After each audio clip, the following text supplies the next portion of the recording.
விருது பெறும் சான்றோர் பட்டியல் ஏற்கனவே அறிவிக்கப்பட்டிருக்கிறது. அந்த விழாவில் இயக்கத் தோழர்கள், விடுதலை சிறுத்தைகள் பெருவாரியாக பங்கேற்க வேண்டும் என்று அழைப்பு விடுக்கிறேன். ஆகஸ்ட் 17 என்னுடைய பிறந்த நாள், தமிழர் எழுச்சி நாள் என்று ஆண்டுதோறும் கொண்டாடப்பட்டு வருகிறது. இந்த ஆண்டு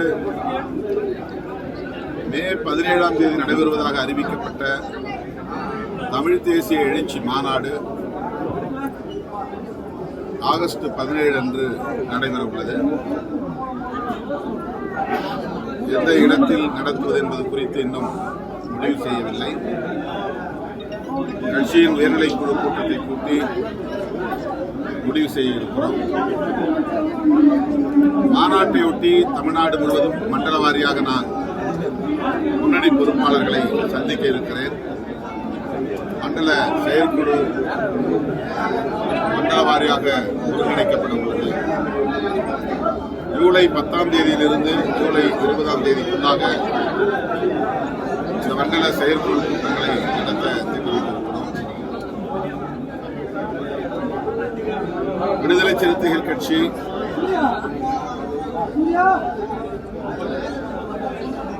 தாவேக ஆட்சி அமைப்பதற்கு ஆதரவு அளித்துள்ளது. அமைச்சரவையிலும் இடம்பெற்றுள்ளது. இந்த நிலையில் விடுதலை சிறுத்தைகள் கட்சியின் எதிர்கால அரசியல் குறித்து கட்சியின் உயர்நிலைக் குழு கூட்டத்தை கூட்டி ஆலோசிக்க இருக்கிறோம்.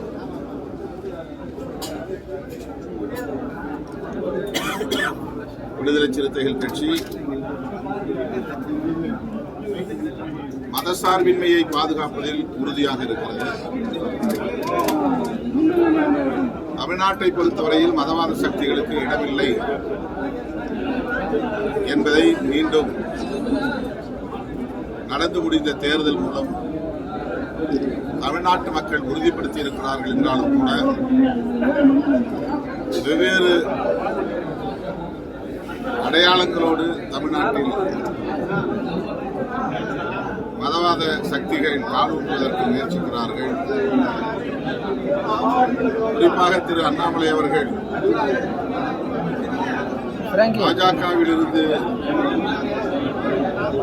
அனுமதி பெற்று ஒரு இயக்கத்தை தொடங்குகிறார் என்பது கவனிக்கத்தக்க ஒன்றாக இருக்கிறது. பாஜகவிலிருந்து வெளியேறுவதாக இருந்தால் அவர்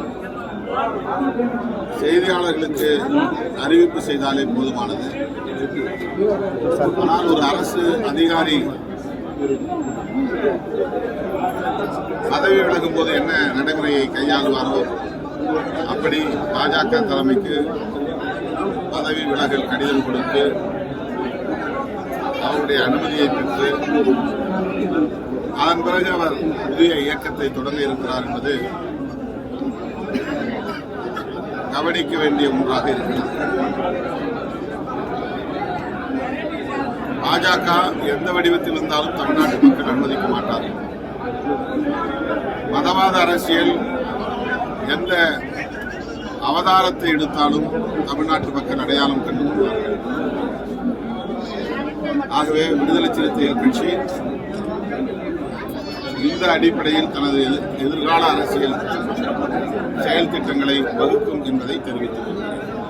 சார், மேகதாது விவகாரத்தில் சட்டமன்றத்தில் தீர்மானத்தை நிறைவேற்றினாலும் அனைத்து கட்சி கூட்டத்தை கூட்டினால் ஒழிய இதற்கு ஒரு தீர்வு காண முடியாதுன்னு முன்னாள் நீர்வளத்துறை அமைச்சர் மேகதாது விவகாரத்தில் நல்லா தேர்ந்தவர் துரைமுருகன் கூறியிருக்காரு. தொடர்ந்து கடந்த 3 நாட்களாக மேகதாது விவகாரத்தில் பல்வேறு கருத்துக்களை அவர் தமிழக அரசு வலியுறுத்தியிருக்காரு. நீங்கள் இப்போ கூட்டணியில் அங்கம் வகிக்கிறீங்க. நாளடைவில் இப்போ மேகதாது விவகாரத்தில் அனைத்து கட்சி கூட்டத்துக்கு உங்கள் தரப்புலேருந்து, விடுதலை சிறுத்தைகள் தரப்புலேருந்து அழுத்தம் கொடுக்கப்படுமா? ஏன்னா ஒட்டுமொத்த தமிழகத்தின் எதிர்ப்பு குரலாக இருக்கு. சட்டமன்றத்தில் முதலமைச்சர் முன்மொழிந்துள்ள தீர்மானத்திற்கு அனைத்து கட்சியினரும் ஆதரவு நல்கி ஒருமனதாக நிறைவேற்றப்பட்டிருக்கிறது. இதன் மூலம் புதிதாக ஆட்சி பொறுப்பேற்றுள்ள தமிழக முதலமைச்சர் மேகதாதுவில் அணை கட்டுவதற்கு இந்திய ஒன்றிய அரசு அனுமதிக்க கூடாது என்பதை தெளிவுபடுத்தியிருக்கிறார். அதனை உறுதிப்படுத்துவதற்கான ஒரு தீர்மானமாகத்தான் இதனை நாம் பார்க்கிறோம். அதனை அடுத்து நாம் என்ன செய்ய வேண்டும்? அனைத்து கட்சியினரும் ஒருங்கிணைந்து எவ்வாறு செயல்பட வேண்டும்? மேகதாது பகுதியில் அணை கட்டினால் தமிழ்நாடு எந்த வகையில் பாதிக்கப்படும்? விவசாயிகள் மட்டுமின்றி குடிநீருக்கு மக்கள் எவ்வாறு பாதிக்கப்படுவார்கள், கால்நடைகள் எவ்வாறு பாதிக்கப்படும் என்பது குறித்தெல்லாம் நமக்கு கவலை மேலோங்கி இருக்கிறது. எனவே இதை விவாதிக்க வேண்டியது தவிர்க்க முடியாத ஒரு தேவை. அனைத்து கட்சியினரும் எவ்வளவு கருத்து முரண்பாடுகள் இருந்தாலும் தமிழ்நாட்டு நலன்களை முன்னிறுத்தி இந்த விவகாரத்தில் ஒற்றுமையாக இருந்து ஒருங்கிணைந்து செயல்பட வேண்டிய தேவை உள்ளது என்பதை யாரும் மறுக்க இயலாது. எனவே அனைத்து கட்சி கூட்டத்தை கூட்டுவது அவசியமானது, தமிழ்நாட்டு நலன்களுக்கு உகந்தது. எனவே விடுதலை சிறுத்தைகள் கட்சியும் தமிழ்நாடு முதல்வருக்கு இது தொடர்பாக அனைத்து கட்சி கூட்டத்தை கூட்ட வேண்டும் என்ற வேண்டுகோளை விடுப்போம். அதே போல மேகதாது விவகாரத்தில் காங்கிரஸ் வந்து இரட்டை வேடம் போடுகிறது தமிழிசை சௌந்தரராஜன் இப்போ குடியாத்தில் சொல்லியிருக்காங்க. தமிழ்நாட்டை பொறுத்தவரையில் காங்கிரஸ் கட்சி எப்போதுமே தமிழ்நாட்டு நலன்களை முன்னிறுத்தி முடிவுகளை எடுத்திருக்கிறது. அல்லது தமிழ்நாடு எடுக்கிற முடிவுகளுக்கு தமிழ்நாடு காங்கிரஸ் கமிட்டி ஒத்துழைப்பு நல்கி இருக்கிறது. இதுதான் கடந்த கால வரலாறு. ஆகவே இன்றைய சூழலிலும், அதாவது கர்நாடகத்தில் காங்கிரஸ் கட்சி ஆட்சியில் இருந்தாலும் கூட அங்கே கர்நாடக காங்கிரஸ் ஒரு முடிவை எடுத்தாலும் கூட தமிழ்நாடு காங்கிரஸ், தமிழ்நாடு அரசும் தமிழ்நாட்டு மக்களும் மேற்கொள்ளுகிற முயற்சிக்கு ஒத்துழைப்பார்கள் என்றுதான் நான் கடந்த 30 நாட்களில் பாலியல் குற்ற சம்பவங்கள் வந்து என்ன மாதிரியான ஒரு நடவடிக்கை கையாளணும்? குறிப்பா சிங்கப்பெண் படையை ஆரம்பிச்சதுக்கு அப்புறம் பாலியல் வழக்குகள் வந்து அதிகமாக பதிவாகுது. என்ன மாதிரி ஒரு ஸ்ட்ராட்டஜி, ஒரு ஸ்டாண்ட் வந்து தமிழ்நாடு கவர்மெண்ட் எடுக்கணும்? பெண்கள் சிறுமிகள் தொடர்பான விவகாரங்களில் கூடுதல் கவனம் செலுத்த வேண்டும் என்கிற பொறுப்புணர்வு முதலமைச்சருக்கு இருக்கிறது என்பதை உறுதிப்படுத்துகிற ஒரு திட்டம்தான் சிங்கப்பெண் அதிரடிப்படை என்ற திட்டம். ஆகவே அவருக்கு ஏற்கனவே இது குறித்த விழிப்புணர்வும் இருக்கிறது, பொறுப்புணர்வும் இருக்கிறது என்பதை இதன் மூலம் நம்மால் அறிய முடிகிறது. எனவே இதனையொட்டி அவர் தீவிரமாக வல்லுநர்களோடு கலந்து பேசி தடுப்பு நடவடிக்கைகளை மேற்கொள்வதற்கு ஆவண செய்வார் என்று நான் பெரிதும் நம்புகிறேன். அதில் கூடுதல் கவனம் செலுத்த வேண்டும் என்றும் வேண்டுகோள் விடுக்கிறேன். திமுக அரசில் வழங்கப்பட்ட நியாய விலை கடைகளில் வழங்கப்பட்ட ரேஷன் அரிசி மாடுகள் தான் தின்னும் அப்படின்ட்டு ஆதரவு சர்ச்சைக்குரிய அவர் தொடர்ந்து சர்ச்சையான பேச்சுக்களை பேசிட்டு வருகிறார். ஏன்னா ரேஷன் அரிசியை வாங்கி சாப்பிட்றதுக்கு பல குடும்பங்கள் இருக்குது, அதுதான் அவங்களுக்கு வாழ்வாதாரமே இருக்குது.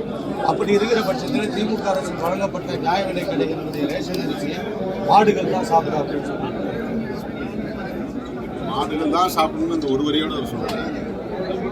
மக்களால் அதை சாப்பிட முடியாது என்கிற சூழல் வருகிற போது மாடுகளுக்கு அதை தீனியாக போடுகிறார்கள் என்ற பொருளில் அவர் சொல்லியிருக்கிறார்.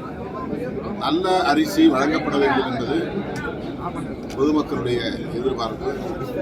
ஆகவே திமுக அரசின் மீது குறை சொல்ல வேண்டும் என்பதை விட நல்ல அரிசியை வழங்க வேண்டும் என்பதில் அரசு உரிய கவனம் செலுத்த வேண்டும், ஆக்கப்பூர்வமான நடவடிக்கைகளை மேற்கொள்ள வேண்டும் என்று கேட்டுக்கொள்கிறேன். இந்த தேர்தலில் அப்புறம் யாரு நண்பர்கள் யாரு சந்தர்ப்பவாதிகள்னு புரிய வச்சிருக்கு இந்த தேர்தல் அப்படின்னு ஆர்எஸ் பாரதி நேற்று சொல்லியிருக்காங்க.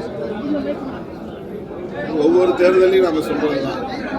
ஒவ்வொரு தேர்தலும் நமக்கு நண்பர்கள் யார் அல்லது எதிரிகள் யார் என்பதை மக்கள் நடத்தி கொண்டே இருக்கிறார்கள். ஆக இது ஒரு வழக்கமான பதில்தான். அதே போல தமிழக வெற்றி கழகத்தை சேர்ந்தவர்கள் வந்து எங்க போனாலும் அந்த ரீல்ஸ் எடுத்து போடுறது ஒரு சர்ச்சையாவே இருக்கு. நேற்று கூட ஒரு பள்ளிக்கூடத்துல அந்த மாதிரி ஒரு சர்ச்சை கிளம்பி இருக்கு. இதை மாதிரி அவங்க பண்ணலாமா? அது நீங்க